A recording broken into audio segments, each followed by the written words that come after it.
Howdy folks, welcome back to another Bad 66 Chevelle video.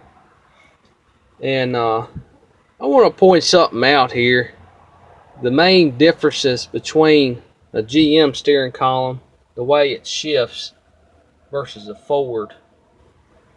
And we're going to walk on over to our Ford and I'm going to show you what I'm talking about. This is one design I do not like on this Ford.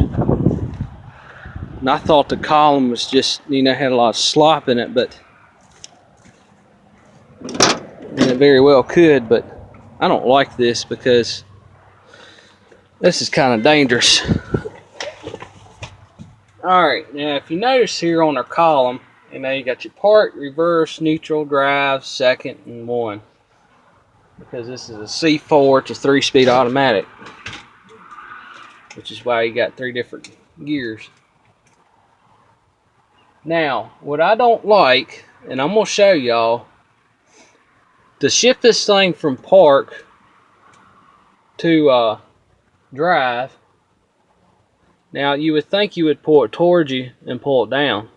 Well, this one, I don't really like, because look at this. I can take my hand under here, and this whole piece under here rotates. So watch this.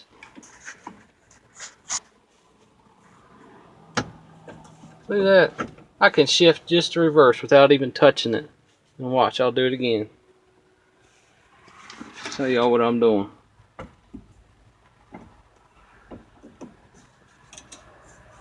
Look at that. And now we're in neutral. I can shift it down to drive. See, I'm just rotating it. I'm not even messing with that. I thought it was up in here, but it's actually not. I mean, this is broke up a little bit, but this is nothing to do with this. This is actually how this column works. They all work like this. But look, now I'll go from drive to second, and I'll just... you can just rotate it around like that. Now we're in one. And watch, I can shift it just by turning it. So there's second. That's drive. The neutral. That's neutral. Then I can shift it in reverse. Just like that. Then park. I don't like it because, you might be going down the road and say, alright, you're in drive. Alright, you're cruising along. And just say, we'll pretend I got a cup holder down here, okay? So I got a cup, and then I'm driving down the road, I reach down here, go grab my drink, take a sip of it, and as soon as I go to grab it, my arm accidentally pushes this thing up in reverse. See that? And I'm not pulling it towards me, I'm just pushing directly down. So be cruising along here, and your hand, you can bump this thing, and you could actually push it up all the way in the reverse and park just like that. And you could be going 70 miles an hour and push that thing in park. Well, you basically destroyed your transmission, let alone probably cause a wreck. So this is one thing that's going to come out of this truck. We're going to put a floor shift column in this thing because I do not like it. That is just junk. I don't know. That's one thing I do not like about this Ford. I thought this was just because of this issue. I mean, this is part of it. But you can actually take your hand here and turn this thing. You can go through all the gears like that. And I don't like it. Like I said, you be cruising along. You go reach down there and get your drink there and come up and accidentally bump it. Because I've did that before. We've all did it. Then, you could actually go all the way up into park or reverse. And that's dangerous. So we're going to pull this thing out. It's junk. That is coming out. And I'm going to put a floor shift column in this thing. And I think I'm going to get a B&M shifter and we're going to mount that on the floor here. That way it's got the lock in it there where you actually have to pull up and then shift into reverse or neutral or drive or whatever gear you're going into. You actually have to pull it up and it locks it in park, because that's just a safety issue right here. I just do not like it. I mean, you can just turn that thing any way you want. I don't like it. Let me show you what GM did, which is pretty cool. That's the only downside I don't like about that Ford. Alright, so we got a GM column here, and all of them are like this. This is, you know, 69 C10, they're all like this. Even we got a square body, they're all designed like this, okay? So we're in park right now.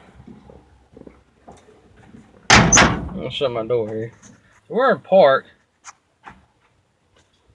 Now see, I'm going to take my hand here, just like I did on the Ford, and I'm going to try and push it down. See if it'll go in the reverse. Nope. See, you cannot push it down. It is locked in park. There is no way that will come down and shift into reverse, neutral, drive, or any of the gears. However, the way you have to do that is you pull it towards you. See? Pull it towards you. Then you can go in reverse or neutral, drive, second, or first. That is so much safer than that Ford, and that's why I like that a lot better. See, it's no way. We're in park right now, and there's no way I cannot push that down. There's no way. Alright, I'm going to put it in reverse. So you have to pull it towards you. Now we're in reverse. Now I'm going to show you something that's even better. See, I'm pushing it up, just like I did on the Ford. See that? It will not go in the park. I'm pushing it the same way. It will not go in park. So you could be backing up. You know, there's no way you can actually accidentally shove it up in the park when you're backing up, which is really hard on the transmission here. Now you can push it down. See that? Alright, we're in reverse. You can push it down. And it'll go into neutral, but it won't go into drive. So, you know, you could be in reverse, backing up, and then not completely stop, and then go to push it down in the drive. You know, that's just a safety thing where it doesn't destroy your transmission, more or less. You actually have to pull it towards you. Now we're in drive. See, you actually have to pull it towards you and then down. And see, we're in drive. I'm doing the same thing. We could be going 70 miles an hour. You know, I could try and push this thing down. It will not go into second. So you actually have to pull it towards you and down. Same way with first. And we could pull it down in the first.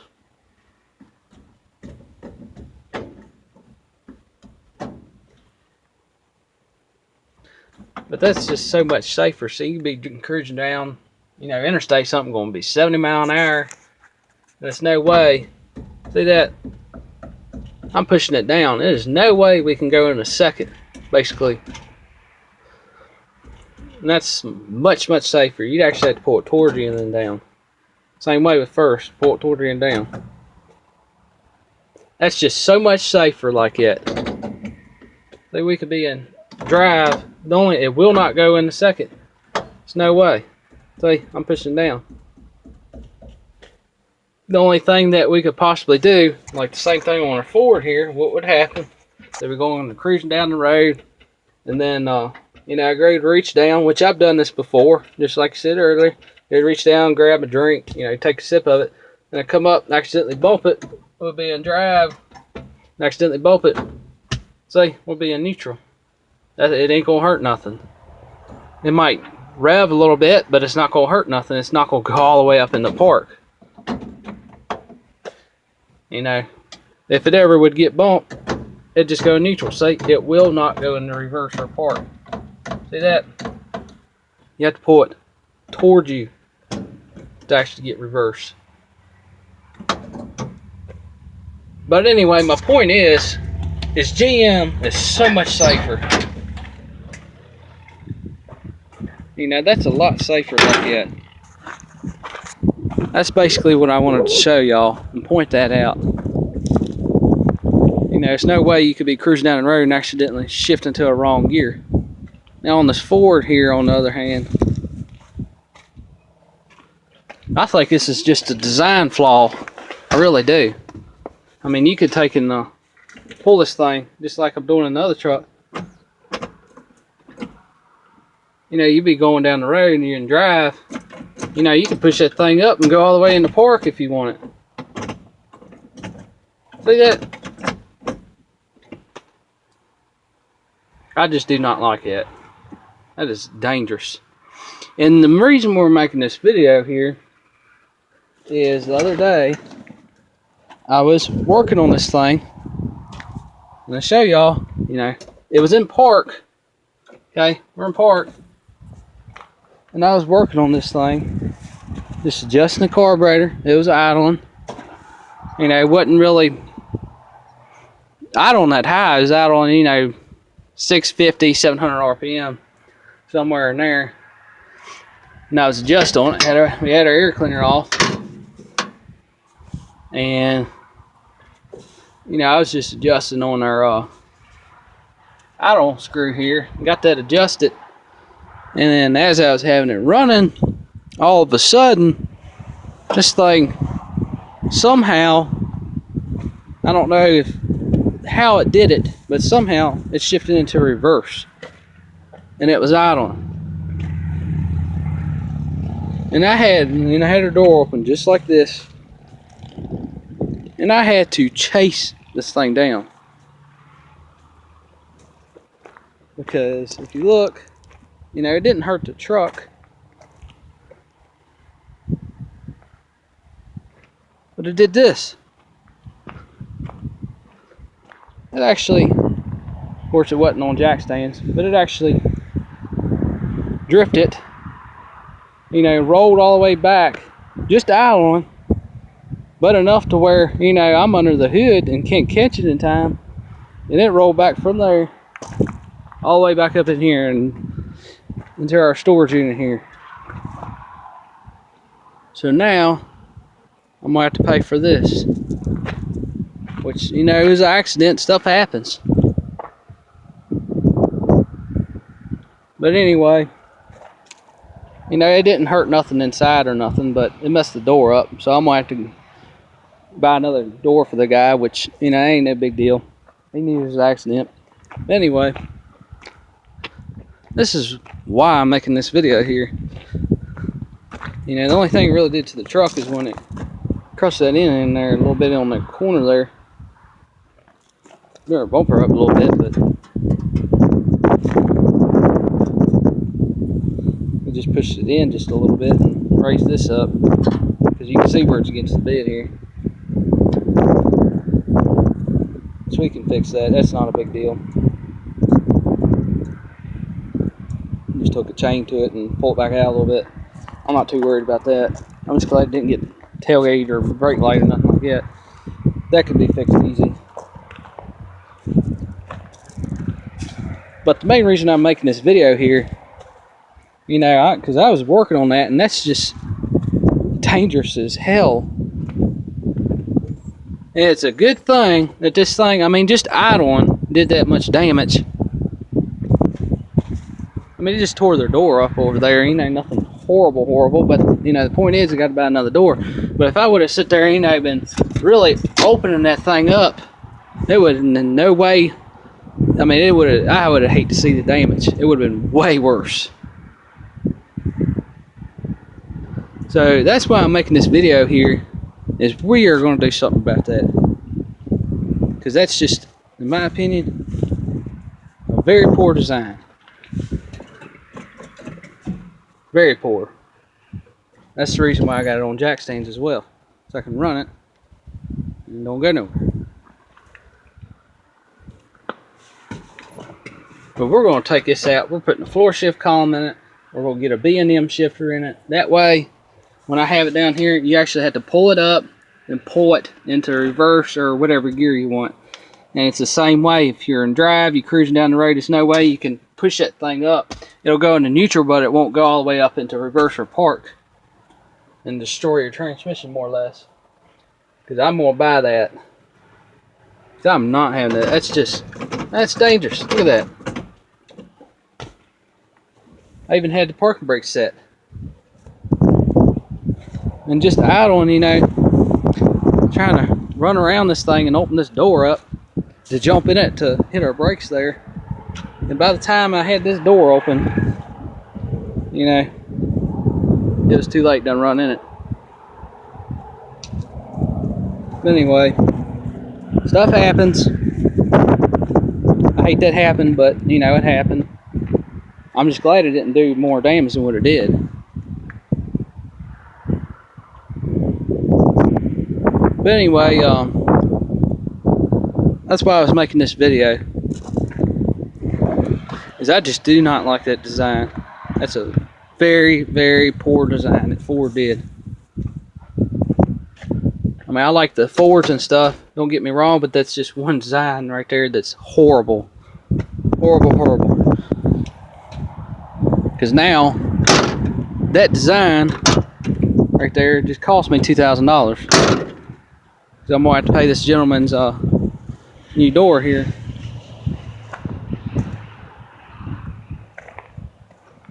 Which, you know, is bad, but I hate that though, because I'm going to have to buy that poor gentleman another door. And it didn't, all it did was just mess the door up. It didn't hurt nothing inside or anything. Because actually everything inside was like 10 foot back. So there's no way, you know, it got anything inside.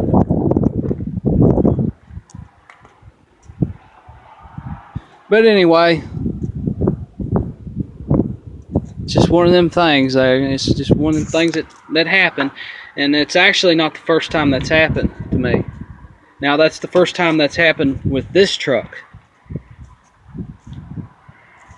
Because I had another 78 just like this. I wish I would have got videos of it, but that was way back in 2011. And I had another 78 exactly like this, a long bed, two-wheel drive, just like it. The only difference was it was a custom instead of our XLT here. And it did the same thing, except not to me. It did it at a shop. The guy, I know, hey, you know, he had it running and everything. I mean, he's under the hood just like I am here. And I know he had to sit there and be giving that thing some gas, you know, enough to where when it shifted into reverse, I mean, it tore the bed up. It actually went across the parking lot because the truck was sitting, not this truck, but another one like it was sitting about here, and it actually went from where this truck is at to where that camper sits, about right in there. That much distance, like, you know, a second. And it actually hit a telephone pole.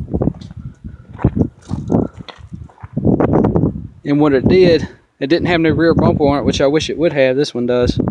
That truck didn't. And it mashed the whole bed in. Like from where, right in this section here in this corner, it was a almost a half a circle all the way from here all the way up. I mean, it completely mashed all that in. And just barely missed the frame. It didn't bend the frame at all, believe it or not.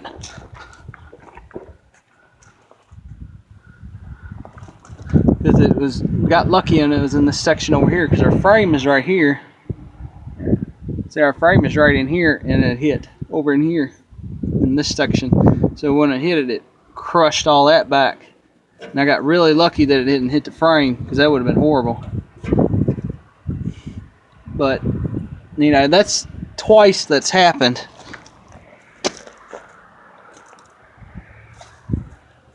And I think, and I'm not having that with this truck.